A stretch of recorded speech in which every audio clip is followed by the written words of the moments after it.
What's up, everybody? Welcome back to News Toast, and we had a surprisingly busy weekend for gaming news. The Switch 2 coverage continues on as we got some good news heading into its pre-order period, but then also Sony and Bungie revealed their first project together, but, well, the hype doesn't really seem to match the price that Sony paid for them.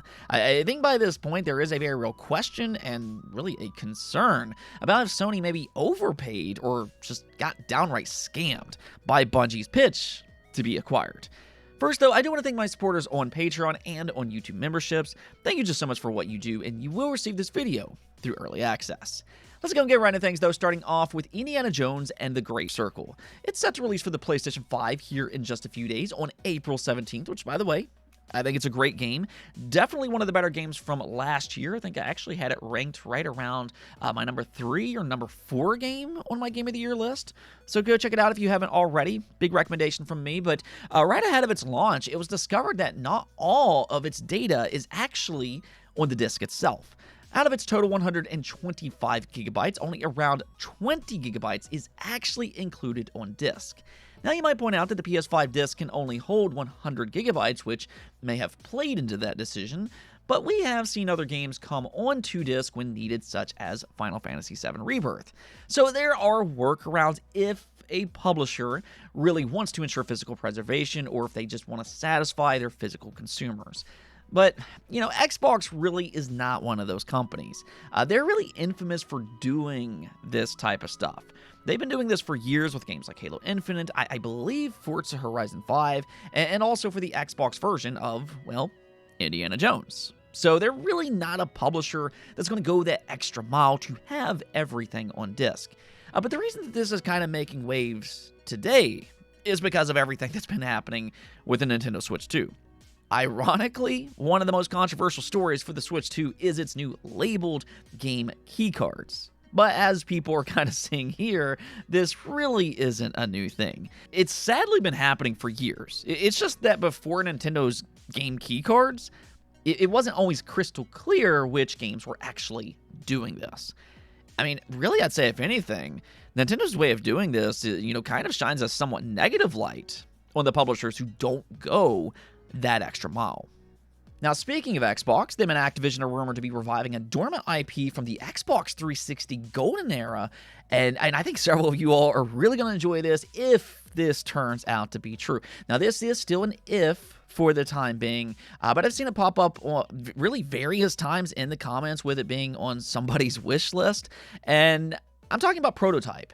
Now, personally, I always think about Infamous when talking about Prototype just because both of these games came out within weeks from one another, and they've always been, competition. I've always been more of an Infamous fan myself, but Prototype was still a really creative superhero-like game with an interesting premise.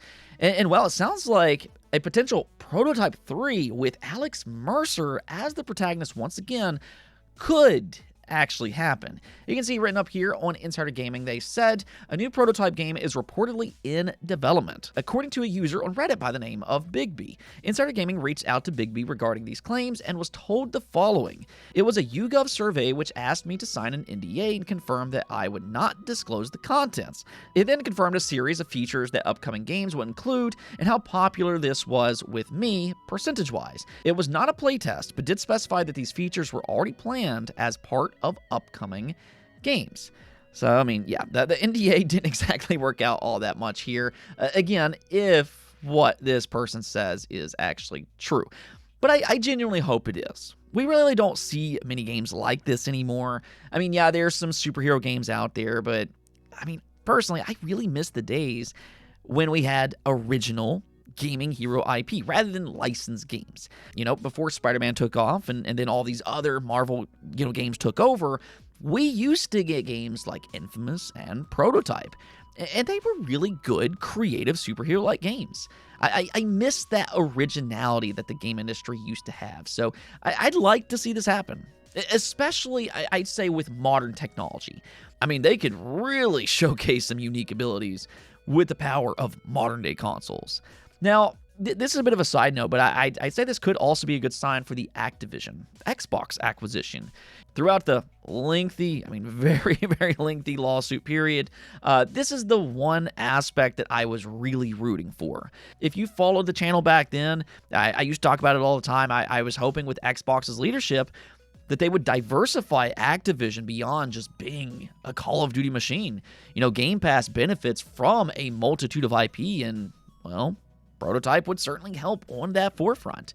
We also know that Xbox and Toys for Bob are in partnership with what looks to be Spyro 4, and there's even rumors for a new Guitar Hero. So we're really starting to see some good news regarding Activision IP. They are diversifying a little bit more, and I hope that's Xbox taking advantage of their IP wealth, because that could mean that there's even more to come in the pipeline. I know Activision has Hexen, they have Singularity, there's Crash Bandicoot, and the list just kind of goes on and on and on. So hopefully this is an early indication for a fresh new future with more Activision franchise being put in the spotlight once again. Let me hear in the comments below, though. For one, are you excited for a potential Prototype 3? And two, if there's more dormant Activision IP in the pipeline, which franchise would you most like to see? Now, onto the potentially good news for the Switch 2 and anybody who's looking to pre-order with hopefully a smooth process. Well, according to Nintendo, their GameStop sources told them that most GameStop stores will have around 100 Switch 2 consoles available on launch. However, games and accessories will apparently be quote-unquote extremely limited. Now, I find that part to be a little bit bizarre. You would think that games especially would be fairly easy to come by, but maybe Nintendo wants consumers to go into that all-digital direction. That wouldn't really surprise me just because there's more money in that option, albeit I think that's a little shady, if true, to force customers to go in that direction. But nonetheless, around 100 consoles per GameStop, that's actually fairly good. It's been pointed out that's much larger than any other launch, and of course you have to keep in mind that a lot of people do their shopping online now. So I imagine there's a large quantity ready for online consumers, but I want to go and preface this real quick. There's been a lot of speculation that Nintendo has a record-breaking amount of consoles prepared for the Switch 2 launch, and we're even hearing that they want to sell north of 20 million for its first year, which, hey, that sounds incredible on paper. But I also want to go and point out that the PS5 had a lot of consoles for its first year as well. Yet it was still sold out pretty much everywhere nonstop, and really that went well beyond just year one. Now, for its first year, it sold right around 15 million units, and even though the Switch 2 is expected to sell more, all I'm trying to say here is that there's still a very good chance that the Switch 2 will be hard to come by early on. We're talking about potentially the most anticipated console launch of all time. It is coming off of one of the best-selling consoles ever made. And we're also in the day and age of scalpers. So we're not just battling storylines like we used to, but we're also battling scalpers and bots. So to me, a lot of this hopeful smooth process really simply comes down to if Nintendo can limit scalpers. Now, the best way they can do that is to flood the market. It sounds like they are going to try to do that. And they're also going to try to do pre-orders on their own website where they're going to sell to their most loyal consumers, and it's only going to be one per household. Now, that's another thing that I'd like to see happen, and we have gotten a few early signs that this could happen. We know that GameStop Canada is limiting 1 unit sold per household, which is a good sign. So if more retailers joins in on that rule, then I'd say that we're talking about something truly good.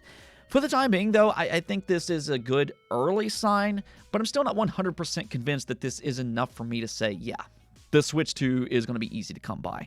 I'm just not going in with that mindset. For me, the way I'm looking at this is I'm going to prepare for the worst. That way, no matter what happens, I'll be prepared to get my pre-order in as fast as possible, and that's what I recommend for you all to do as well. That way, even if it is a smooth process, you'll get it in early, and then you won't have to think about it anymore from that point forward. Now, one last thing before we go, Sony and Bungie revealed their first game together being Marathon, and okay, so this is kind of a strange one from me. I'll get to its mixed reaction here in just a moment, but personally speaking, I don't really understand why this game is being named Marathon in the first place. Now, for those unaware, Marathon is an old 90s first-person shooter. It launched back in 1994. I believe it was exclusive for Mac at the time, and it wasn't really ever massively popular. It sold right around 150,000 units, followed up by a sequel that sold 200,000. So it wasn't really on the same level as something like, let's say, Quake or Doom, and that always made me wonder why they would reboot Marathon out of all games. And I thought maybe that was because it would be similar. I mean, you would think that, but now that we've actually seen its gameplay and it's our style, I actually understand that decision even less. Now, maybe that's just me, but regardless, Marathon was revealed as a premium extraction shooter with a moderate price tag, meaning that this will not be a free-to-play game. Now, I'd say that's a bold decision given the genre and the competition, but this is very much in line with other live service Sony games. Sony seems to really like that $40 price tag for their live service projects, such as Helldivers 2 and Concord, and okay, if they're going to go in that direction, hopefully that means that they can justify it in terms of its quality and with its content.